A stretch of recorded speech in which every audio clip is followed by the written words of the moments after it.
Yes. I can't wait to see Uncle Crow's monster. Ruby cheered. Oh, yeah. I'm sure it's gonna be just as awesome as you, Uncle Crow. Yang said, smiling at her uncle.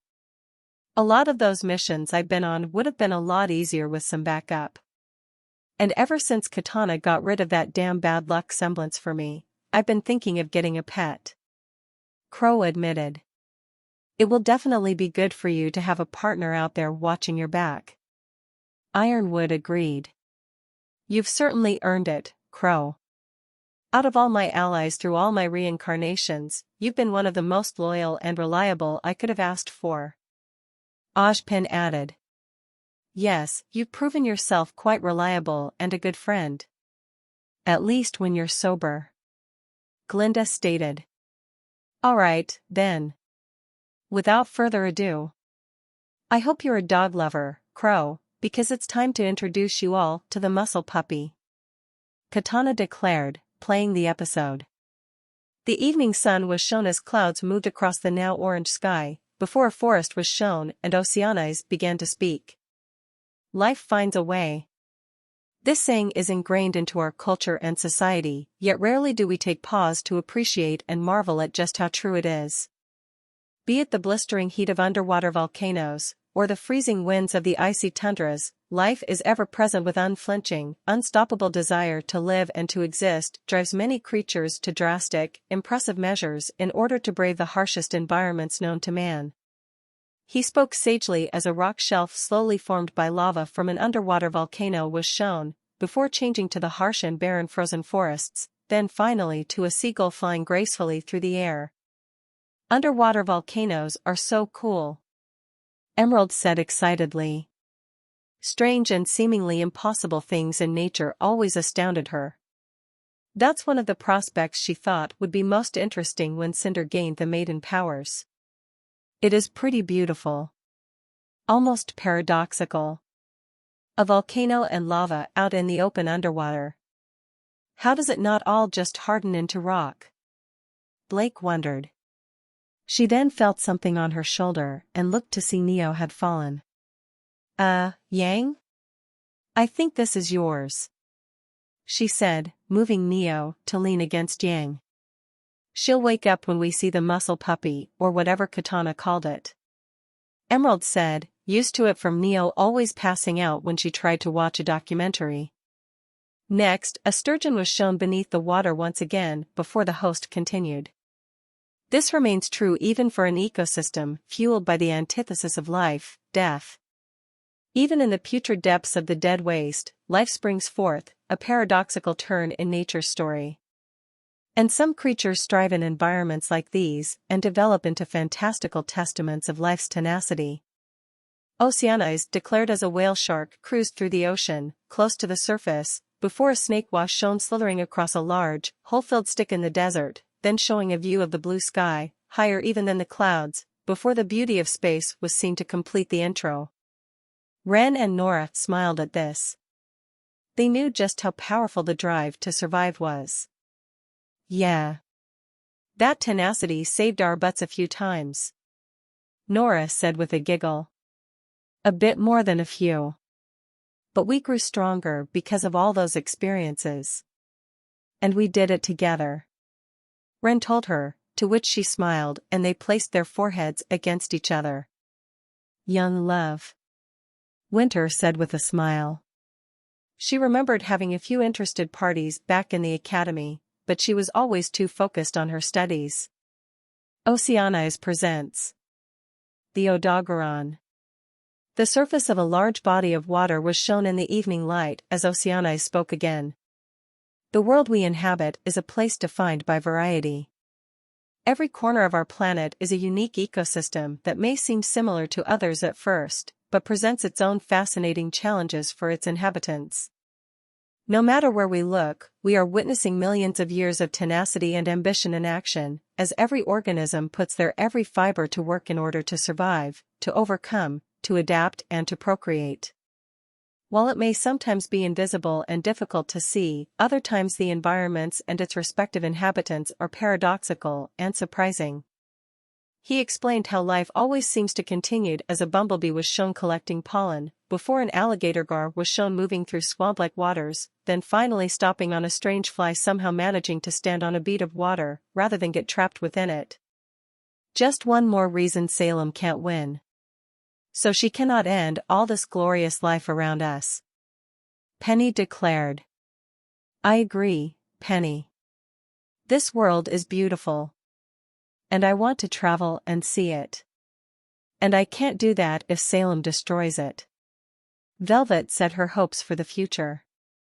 You better be bringing me along when you do this, Bun Bun. Coco told her. After all the amazing examples of life was shown, it was soon replaced by the infamous Valley of Death that is the Rotten Vale. An ecosystem like the Rotten Vale of the New World, a graveyard of death and decay, would not seem like a harbor for much life. And yet, some seem to survive and even excel in this harsh and deadly environment.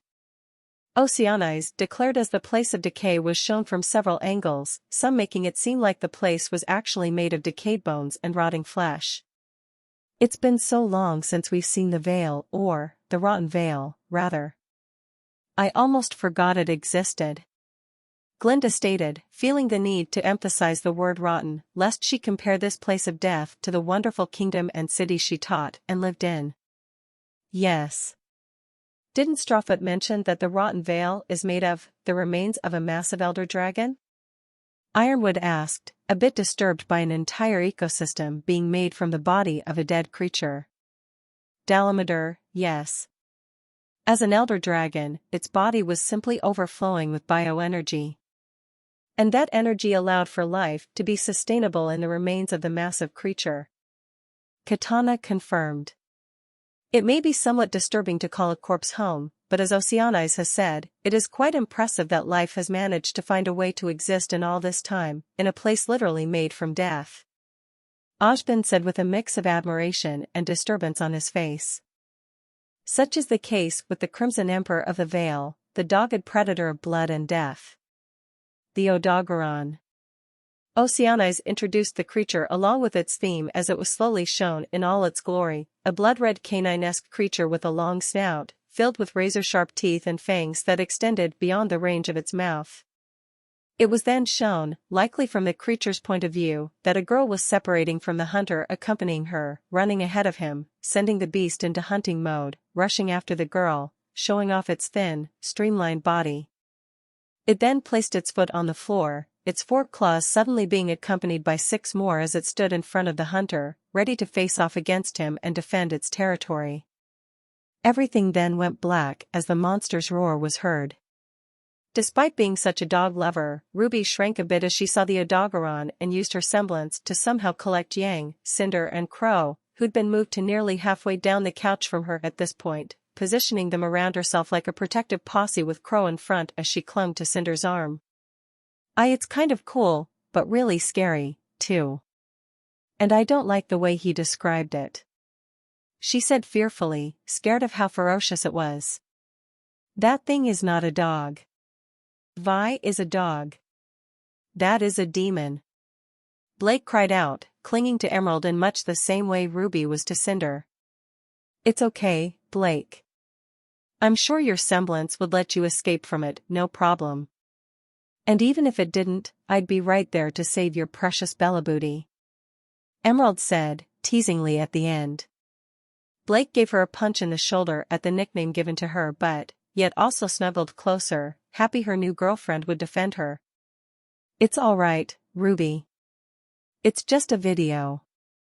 It can't hurt you. Cinder assured her. Yeah. Besides, if that thing is my pet, you don't really think I'd let it hurt you, do you? Crow asked.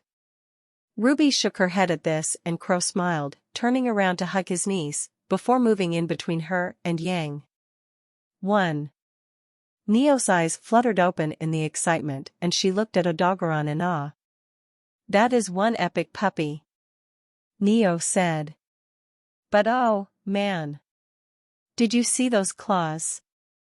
Those things were sick. Yang cheered. They are impressive, but I am struggling to find any reason why a second pair of retractable claws would be necessary. Penny said in confusion. Because clearly, nature believed overkill is underrated. Weiss said, finding the extra claws rather absurd, but after the rocket-powered elder dragon, that seemed to be par for the course. Dubbed the cruel claw wyvern in the native tongue, the Odogaron is an imposing, carnivorous beast. Crimson scales and beady blue eyes, this monster is an apex predator with few equals. Like many others of the fanged wyvern classification, its quadrupedal body structure emphasizes its strong front legs and deadly maw. However, the Odogaron also boasts some canine features, most notably its howl and perhaps more crucially, its senses. Its eyes are weak and underdeveloped, so much so that it has long since lost any eyelids it might have had. But this doesn't hinder the beast, as it more than makes up for it with its sense of smell, which is accurate enough to pinpoint the location of its prey at all times. Research has suggested that this sense of smell developed as an adaptation to the rotten veil, as its nose had to become potent enough to sniff out potential food in a heap of decaying odor. Oceanize explained the basics of the monster as a hunter fought the beast, wielding a set of glowing orange short axes, even spinning and slicing all down the creature's back at one point. It doesn't have eyelids. That's not possible. It needs something to protect its eyes and keep them wet. Emerald cried out. Apparently, its cornea protects its eyes somehow. I don't really know how that works, but oh well.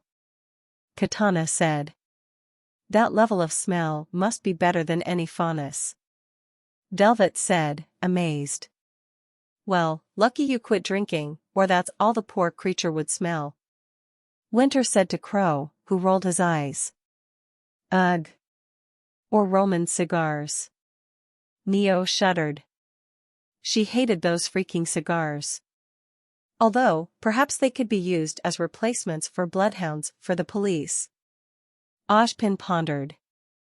While the grim are always top priority, it's important not to forget about the small stuff as well. The most striking features of the Odogaron, however, is its claws. This monster possesses 2 sets of them, 4 base claws and 6 true claws on each paw. The 4 base claws are always visible and are used like any other foot would, for transportation and sneaking. The 6 true claws, however, are retractable and fold over the base claws when active. They serve a very specific purpose. They leave large, deep, jagged gashes in any prey, causing severe bleeding. Oceanize explained the purpose of the many claws as the Odogaron rapidly moved back and forth between the hunter and his palico, clawing at both of them, before the claws were shown extending out in all their glory once again. Holy cats! So many claws! RWBY cried out excitedly. Those cuts look pretty nasty, though. She said, clearly unnerved. It's not pretty, but causing such lacerations and that level of bleeding is brutally simplistic and effective. Pyrrha admitted. That's 10 claws per foot. That's 40 claws in total. What could ever need that many? Weiss cried out. Clearly, Odogaron and I have the same philosophy. That overkill is underrated. Cinder said with a smirk. Sure, she was toning down the evil, but that didn't mean she had to tone down the sass. With an average length of about 12 meters, it may be among the smaller inhabitants of the Rotten Vale. However, the Odogaron is not to be underestimated.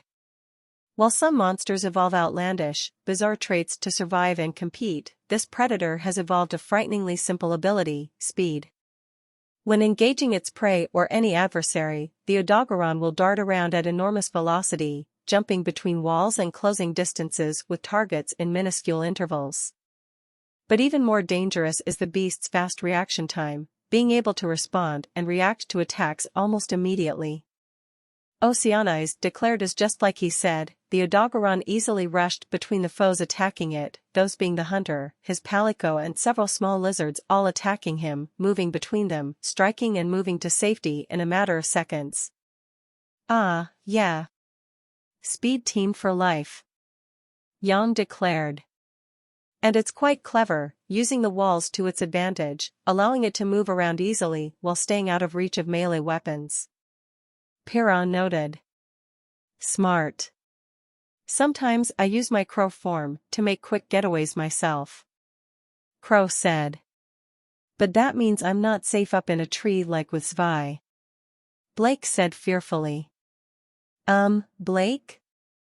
I don't think there's any tree big enough for that thing. Ren told her, putting the faunus at ease. A familiar light and dark blue striped screen was shown with an image of the Odogaron popping up from the bottom of it, with the words neural network dropping in from the top. This consistent speed can be traced back to Odogaron's neural network. In the body of most large creatures, signals from and to the brain are transported through nerves. The signal takes two forms: inside a nerve cell, or neuron, it travels as an electric pulse. Once it reaches the end of the neuron, it usually also reaches a connection to the next neuron, called the synapse. Oceanize explained as the cartoon image of a lightning bolt was shown traveling through a green tube, which was the neuron, text at the top of the screen stating at the synapse. More science stuff? John groaned. It is important to learn the biology of creatures to get a better understanding of them, John. Penny told him. Exactly. And we have to be able to understand these creatures if we are to successfully keep them at bay. It's exactly like how we've dealt with Grimm all these years. Only these creatures are far more complex. Winter agreed. A second neuron tube was then put at the end of the other tube. Because two neurons don't actually touch each other, the electric signal can't jump between them as is. It triggers the release of neurotransmitters, which are a chemical signal. He went on as the lightning bolt somehow produced a bunch of blood cells that moved to the next neuron, becoming another lightning bolt. They are released out of a neuron into the intercellular space, where they swim around until they dock at the other neuron, triggering a continuation of the electric signal. This is roughly how a nerve works for most creatures, humans included. Oceanize finished the lecture as the diagram zoomed out back to only show the fist nerve. When Oceanize goes over the monster's neural network, everyone hears snoring to find Nora has fallen asleep from the lecture. Neo wasn't much better, having fallen asleep and slumped back against Blake again, who once again adjusted her to lean against Young. How have these two been passing any classes if they're always falling asleep? Like this? Glinda questioned. Neo always guilts me into doing her homework with her puppy dog eyes. Emerald said in annoyance. I do Norris for her when she falls asleep doing it. Pyrrha admits guiltily. I would kindly ask you both stop doing that immediately. Glinda told them with a glare. Yes, ma'am. They said fearfully. But how does this relate to speed?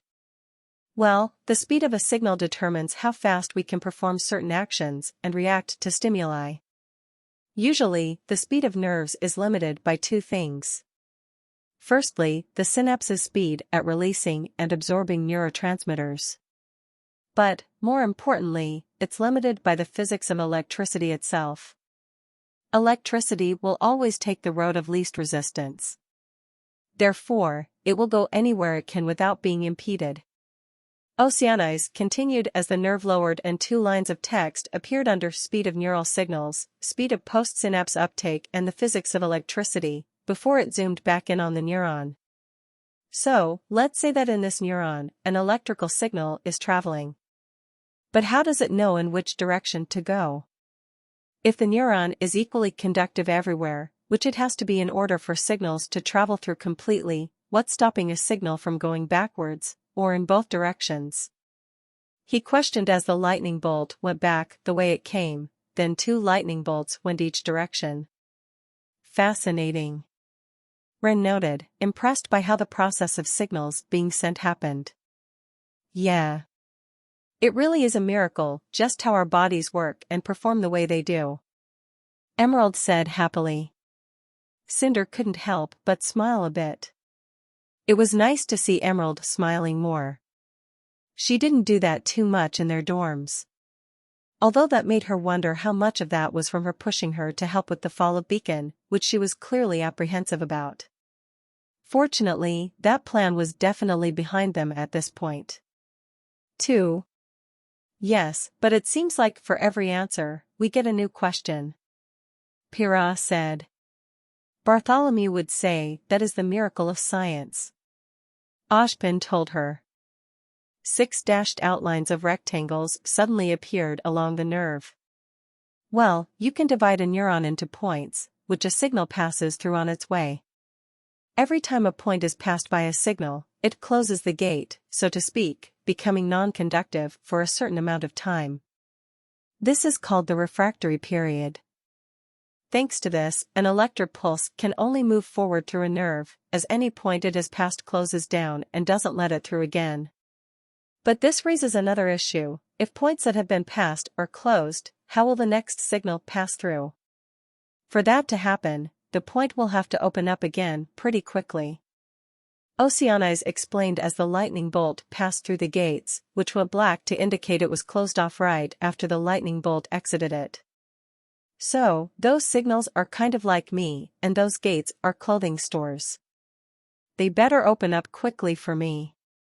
Coco said with a smirk, getting giggles from the other students. The world is so much more than clothing, Miss Adele. Winter told her.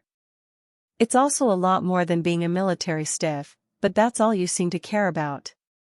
Coco countered. Shots fired. Crow laughed. A new lightning bolt came from the beginning of the nerve, the nearest gate having its color returned, opening the gate and allowing the signal to pass through. This means there is an inherent hard limit on how many signals our nerves can send, depending on how long that refractory period is before the points open again.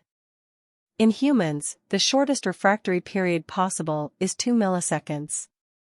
This means that, at most, we humans can fire 500 signals through a nerve per second. Oceanize continued as the gates opened in front of the signal and closed behind it as needed, before words at the bottom confirmed what he said, with 2 milliseconds equaling 500 signals per second. Ah, yeah. 500 signals. Go humans. Ruby cheered, before looking to the raised eyebrows of Blake and Velvet.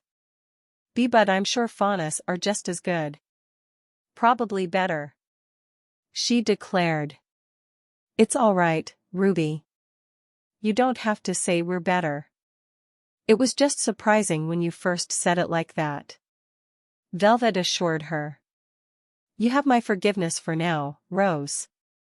Blake said. She's quite serious about this issue, isn't she? Ironwood asked, a bit intimidated himself. That would be an understatement. Oshpin told him. Also important to note that this refers to the humans of my world, who have no aura. Yours likely fire off significantly faster. Katana explained.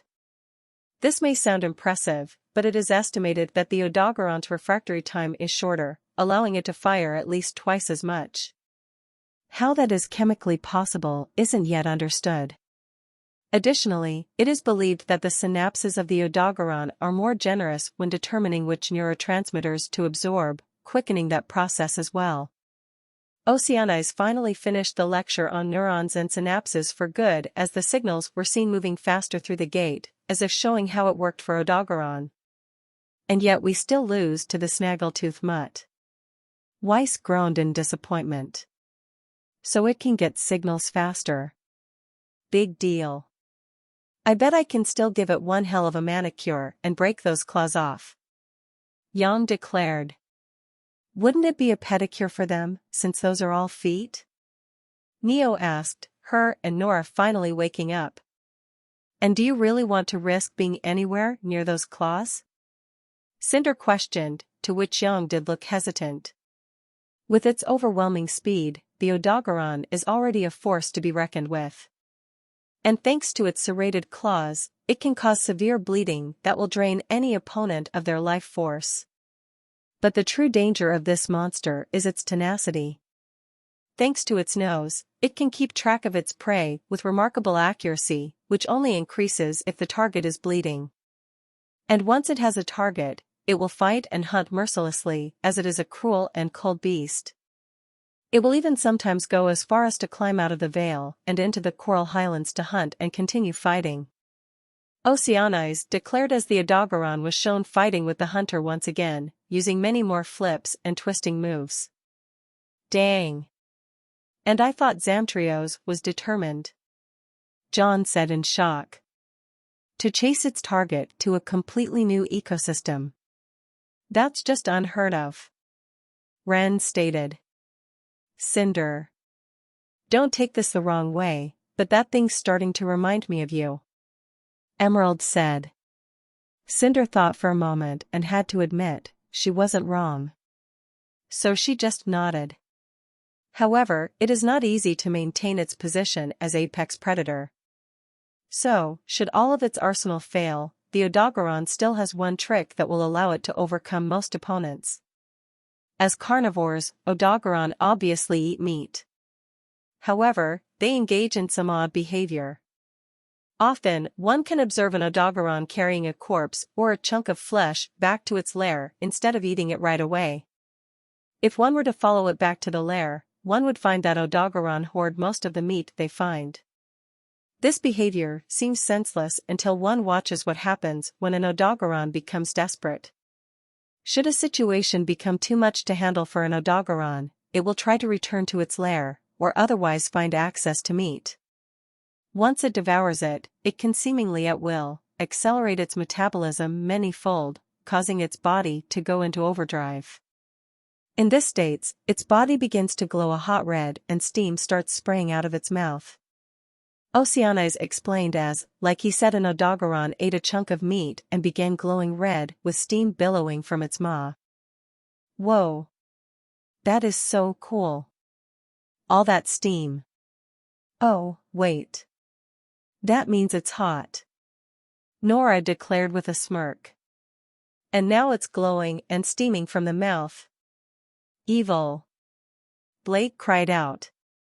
No, that merely indicates it's pushing its body to its absolute limits and beyond. Penny stated with a smile. Because its blood is nearly boiling at this stage. She declared ominously. Hey, it's not too different from Yang's semblance. She catches on freaking fire. Coco pointed out. During overdrive, all of the Odogaron's physical capabilities are enhanced greatly. Additionally, it is then able to use its true claws more quickly and more accurately, causing it to be much more frequent and aggressive with its bleed-causing swipes. However, this overdrive mode is a last resort for a good reason. It cannot be maintained for long.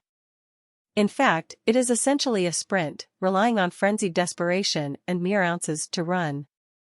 If the monster is forced to stop moving, by a trap for example, it will likely not be able to get back into the fight easily, instead tiring out and remaining lethargic and slow for a period of time. Oceanize pointed out as the Odogaron suddenly stopped moving and began panting heavily, allowing the hunter to get many hits in on it. Ah, he's all tuckered out.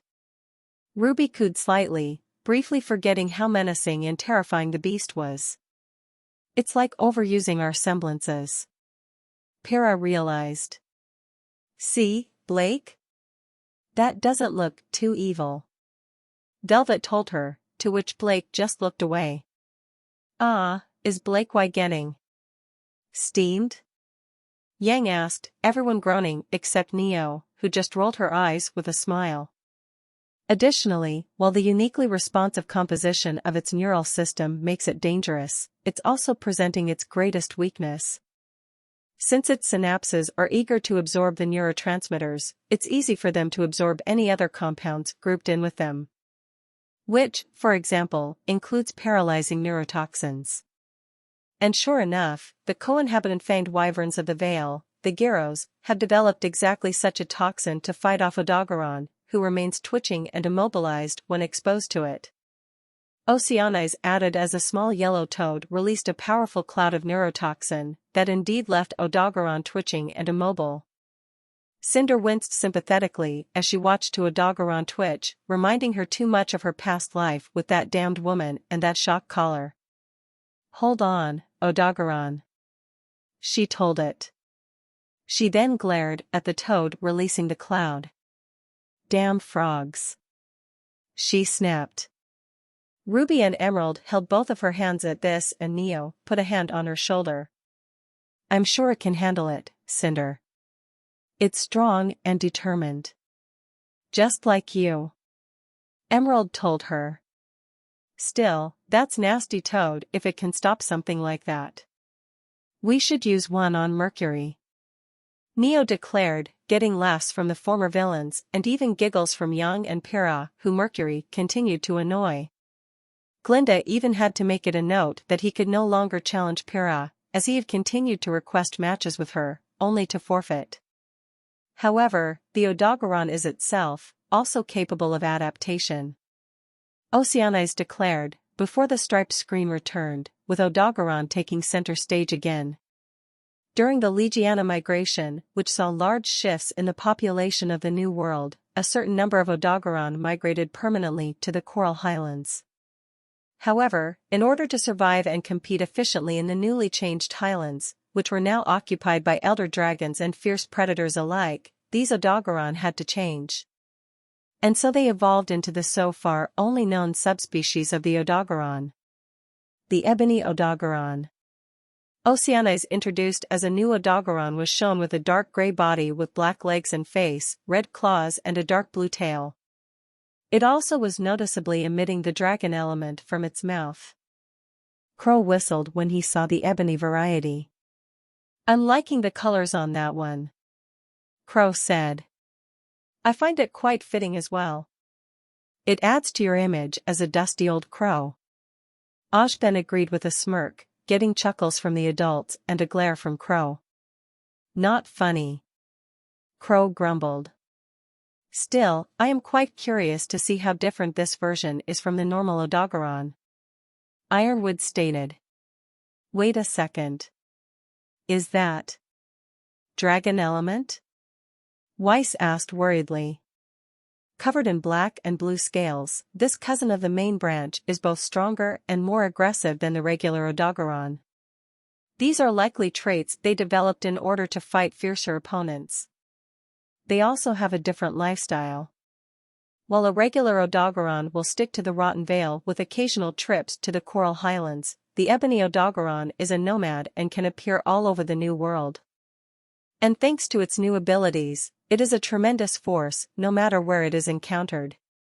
Through some mutation, the Ebony Odogaron is able to tap into dragon energy, similar to the Deviljo. It is unclear how exactly it does that, but there is an interesting observation to be made. While its body overflows with dragon energy spewing out of its mouth and skin, the Ebony Odogaron does not have the ability to manipulate it in any real way, for example being unable to use breath attacks like Deviljo. The main use for its dragon energy seems to be to enhance its physical abilities. Oceanize explained as the Odogaron subspecies was indeed shown giving off dragon energy. That sounds dangerously close to Deviljo. Glinda said in concern. At least it's nowhere near as large. So it shouldn't have to eat nearly as much. Winter added in relief. At least it doesn't have any way to use it, other than strengthening itself. Coco said. Which will be very helpful for me, since it'll be on my side. Crow added, liking the idea of having a creature that could buff itself. But nature is cunning and creative. And so, the Ebony Odogaron found a way to circumvent its own innate lack of dragon control. It may not be able to breathe out the dragon energy directly, but by storing chunks of flesh in its mouth, it can infuse them with dragon energy. Then, if it needs to inflict dragon blight at a distance, it can simply spit said chunk out at its opponent, creating a big fleshy ball of dragon energy. Oceanize completed the list of abilities the subspecies possessed over its regular counterpart as the beast was indeed shown ejecting a ball of flesh surrounded by dragon energy from its mouth, causing it to hit the ground and radiate the energy out for a great distance. You! Ruby and Weiss cried out. I find that very disturbing. Penny declared. What do you expect from a demon dog? Blake cried out. Blake. We get it. You're not a fan of dogs, but chill out. It's not evil just because it's a dog. Emerald told her. That's definitely something they'd have to work on in the future. I suppose it's clever for finding out it can do that. And it needed some way to make use of its ability. Pyrrha said, although it's clear she didn't believe her own words. That doesn't make it less gross.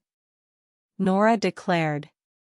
A beautiful forest was then shown after all of this, showing a lovely waterfall deeper inside the forest.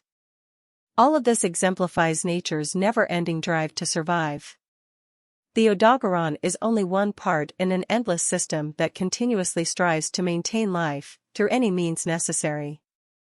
Adaptation and evolution keep working and keep going. And as life keeps on evolving and adapting, we bear witness to the beauty and power of it all. Oceanize finished beautifully as always, as several more awe-inspiring images of nature were shown. Oh ho ho boy. That is gonna be one fun dog to go hunting with. Crow said, chuckling. Zvi barked and whimpered, looking up at the former drunk. Sorry, bud. You're great, too, Zvi. You're man's best friend, but that thing's gonna be my best fiend. He said. It's a little creepy, but still really cool. I love those claws, even if they're scary and sharp-looking. Ruby said. I think it's pretty cool.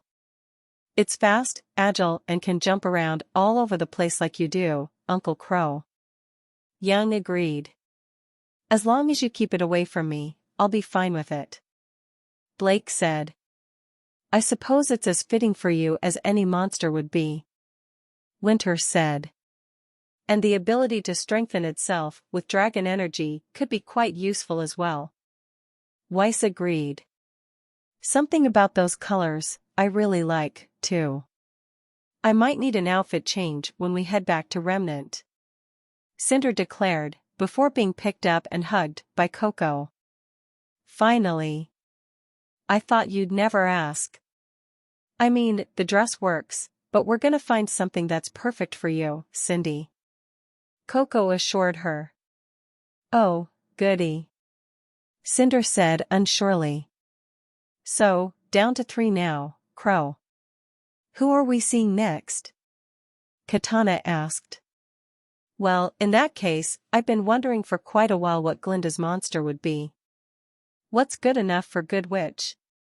He asked with a chuckle. Glinda smiled. Thank you, Crow.